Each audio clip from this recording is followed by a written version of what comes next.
Forgotten username recovery failed on Qtrade Investor Fix. If you've forgotten your Qtrade Investor username, don't panic. Most people struggle with this, but the solution is straightforward and secure. Step 1. Visit the Qtrade Investor login page and click on Forgot Username. Enter the email linked to your account. You should receive an email with your username or a secure link to recover it. Step 2.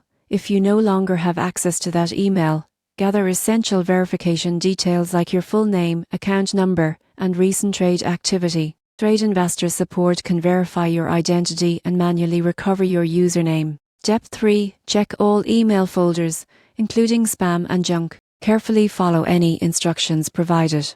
Avoid making multiple recovery requests at once, as this can delay the process. Step 4. If automated recovery fails, contact Qtrade Investor customer support directly.